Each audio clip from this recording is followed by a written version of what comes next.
Ayodhya Ch, chapter number 109, Rama rejects and refutes Mayavadi principles as propounded by sage Jabali. Verse 10. Satyam eva anrishamsyam cha raja vrittam sanatanam tasmat satya atmakam rajyam satye lokah pratishtitha. The immemorial dharma of kings is characterized by truth and compassion. This world of ours is based upon truth. Truth is satyameva and compassion is anrishansam. And Rama says that the whole loka or the world is pratishtita on satya. Pratishtita means established, and the whole world is established on satya. Satya loke pratishtitha. Verse 11. Rishya chaiva deva cha satyam eva hi me nire satyavadi hi loke asmin paramam gacchati kshayam. Sages and gods hold truth to be the most precious thing. He who never turns his back upon truth rises to the highest state. Verse 12. Udvijante yatha sarpan narad anrita vadina dharma satyam paro loke moolam svargasya cha uchyate. A liar is shunned and feared as though he were the deadliest serpent. Truth is the highest dharma. Heaven is rooted in truth. Verse 13. Satyameva Ishvaro Loke Satyam Padma Samashrita Satyamulani Sarvani Satyannasti Parampadam. God is but truth. Everything good and great follows truth. Nay, truth is the substratum of all. There is nothing higher than truth. Verse 14. Dattam ishtam hutam chaiva taptani cha tapamsi cha veda satya pratisthana tasmat satya paro bhavet. Gifts, yagas, fire offerings, tapas and the Vedas depend upon truth. Hence, we should follow truth. Verse 15. Eka palayate lokam, ekah palayate kulam, majjate eko hi niraya, ekah svarge mahiyate. He who walks in the way of truth rules this world and lives in heavenly bliss hereafter. He who strays from the path of truth feeds but his wife and children. Frightful hells welcome him hereafter. So in these verses, Rama says that truth is everything. And now we need to understand what is the truth that Rama is talking about. Rama has mentioned that God is but truth. Satyam eva Ishvaro. Therefore, who is the Ishvara over here? It is Rama himself. And Rama is Satyavakyo. Rama is Satyam himself, and he says that we should always follow the truth. Now, what is the greatest truth for the Supreme Lord? We know that he has no duty at all, but the only thing that he has to do is to protect his devotees. Therefore, he is saying that he has to stay in the forest for 14 years to keep the honor of his father's words, to protect his other devotees, to establish dharma, and to annihilate the miscreants. That is his duty. The Lord has no duty at all, and yet he takes it upon himself to protect his devotees. And this is evident from the next verse, that is verse 16. Soham pitur niyogam tu kim artam na anupalaye satya pratishrava satyam satyena samayi krita. I am a follower of truth. I have given my word to Kaikeyi to renounce the kingdom and dwell in the woods. Why should I not carry out my father's commands, who himself was a devotee of truth? So Rama is saying that King Dashratha is my devotee. So how can I not honor his word to Mother Kaikeyi. How can I not do that? And I myself gave my word to Mother Kaikeyi that I will spend 14 years in the forest. So how can I not fulfill that promise? Verse 17. Na eva lobha na mohad va na cha ajnanat tamo anvita setam satyasya bhetasyami guru satya pratishrava. I will not go back upon my word through ambition or ignorance or sophistry or meanness. I shall honor the vow made to my father. Verse 18. Asatya samdhasya satah chalasya asthira chetasa na eva deva na pitarah pratichanti iti na shrutam. I have been taught that the fickle-minded fool who eschews truth worships the gods and fathers but in vain. Verse 19. Pratyag atmam imam dharmam satyam pashyami aham swayam bhara satpurusha achirna tad artam abhinandyate. I personally regard this righteousness practiced by the virtuous as an evident form of truth as a supreme self. Therefore, this burden of living as an exile is gratifying to me. The life of a hermit has a sanction of usage by the good and holy. It is dear to me as the surest means to secure the same noble ends. So Rama is saying that we shouldn't do what is convenient, we should do what is right. And living in the palace is obviously very convenient, and living in the exile is fraught with lots of hardships.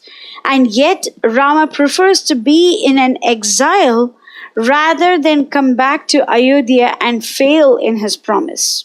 Verse 20. Kshatram dharmam aham tyakshaye hi adharmam dharma samhitam Shudra nrishamsir lubdhai cha sevitam papa karma bhi. I approve not of this kingly dharma that is in reality a dharma with a thin varnish of dharma. I leave it to mean, sinful, cruel and ambitious men. Rama says that whatever Jabali said was a dharma in the guise of dharma. Verse 21. Kayena kurute papam manasa sampradharya cha anritam jihvaya chah trividham karma patakam.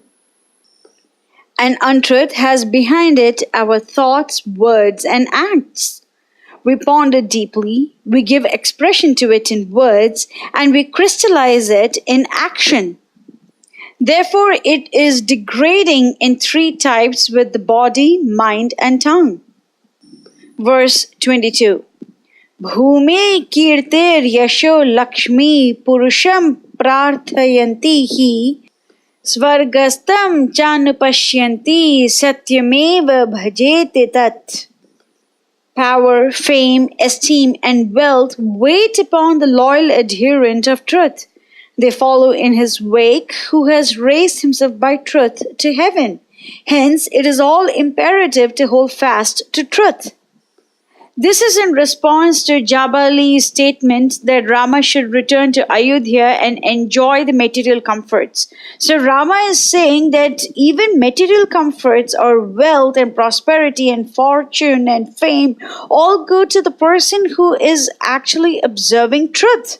Therefore, even if he were to return to Ayodhya prior to the completion of his exile, he cannot really enjoy Ayodhya's opulence because he would have falsified the word that he gave to his father and mother. Verse 23. Shreshtam hi anaryam eva syad yad bhavan avadharya mam Ah yukti karer vyakhyar idam bhadram kurushvaha. The wise and great look with no favorable eye upon the dharma that you took so much pains to teach me, saying, this is the noblest path, this is a sure giver of good, set your feet on it. Your cleverly worded statement to perform is ignoble indeed. Once again, Rama is saying that Mayavada philosophy sounds right, but is in fact adharma. He calls that word as anaryameva, is ignoble. It is not noble. Verse 24. Katham hi aham pratiknyaya vanavasam imam guru bharatasya karishyami vacho hitva guror vacha. I have pledged myself to my father to make my home in the forest. With what face shall I repudiate it and take back the kingdom at the request of Bharata? So Rama is now between two different devotees of his. He gave a promise to his devotee father, King Dashrath, and therefore he is not able to fulfill Bharata's wish at that particular moment. However, he does promise Bharata that at the end of 14 years he will return to Ayodhya, and we will see at the end of Yuddhakand that he purposely tells Vibhishana that he cannot stay back for a huge entertainment in Lanka because he has to fly immediately to Ayodhya because Bharata is waiting for him. So the Lord takes care of all of his devotees, but he understands the priorities. He knows what is best for everyone concerned. Verse 25. Sthira maya pratiknyata pratiknya guru samnidhav prakhrishta manasa devi Kaikeyi cha abhavat tada. Would her heart have rejoiced if Kaikeyi was not assured of my loyalty to my word? Verses 26 and 27. Vanavasam vasan evam shuchir niyata bhojana mulai pushpai falai punyai pitrin devam cha tarpayan santushta panchavargo aham loka yatram pravartaye Akuha Shraddhana Sankarya Akarya Vichakshana. Right joyfully shall I live in these wilds, pure and strictly observant of the rules and duties enjoined upon an anchorite. I shall gratify the gods and the fathers with offerings of fruits, roots, flowers, and other woodland wealth. I shall keep my senses far away from sin. Right discrimination, thorough earnestness, and candor shall characterize my life here. Verse 28. Karma bhumim imam prapya kartavyam karma yat shubham agnir vayu cha soma cha karmanam falabhagina. Agni, Vayu, Soma, and other gods were once denizens of this mortal world, like ourselves. Their tapas and merit have raised them to the glorious positions they now occupy. So Agni, Vayu, Soma, they are all devatas, and this is a very clear indication that the devatas are also just jivatmas. They are not Bhagavan. And due to their good conduct, due to their pious deeds, they have been elevated to those positions. But we should also remember that there is a difference between Agni, Soma, Vayu and Bhagavan. There is only one Bhagavan. In Srimad Bhagavatam 1.3.28, it is mentioned, Ete chamsa kalah pumsa krishnastu bhagavan swayam indrari vyakulam loka mridayanti yuge yuge. All of the above mentioned incarnations are either plenary portions or portions of the plenary portions of the Lord. But Lord Sri Krishna is the original personality of Godhead. All of them appear on planets whenever there is a disturbance created by the atheists. The Lord incarnates to protect the theists. So Krishnastu Bhagavan Swayam is very clearly mentioned in Srimad Bhagavatam 1.3.28. And of course, Rama is no other than Krishna himself, so he is the only Bhagavan. But in this context, Rama is talking about Agni and Vayu and Soma because he wants to emphasize that by doing good deeds, you can reach heavenly planets. And of course, people who read further scriptures will also understand that once this material universe is annihilated or it goes back into the body of Lord Mahavishnu, the heavens also disappear, Because everything in this material world is ashashvatam. It is very temporary. The material energy is permanent, but the material forms are only temporary. Rama gives another example of people who have gone to the heaven by conducting pious deeds. Verse 29. Shatam kratunam ahirtya devarat tridivam gatah tapamsi ugrani cha asthaya divam yata maharshaya. 100 yagas is the price of his place, the glorious being who now occupies the throne of heaven. That is our current Indra. Maharishis have won the worlds of light through stern austerities. So this is another proof that the title of Indra, Agni, Vayu, Soma, these are all job titles. Our current Indra is Purandara. Our current Surya is Vivaswan.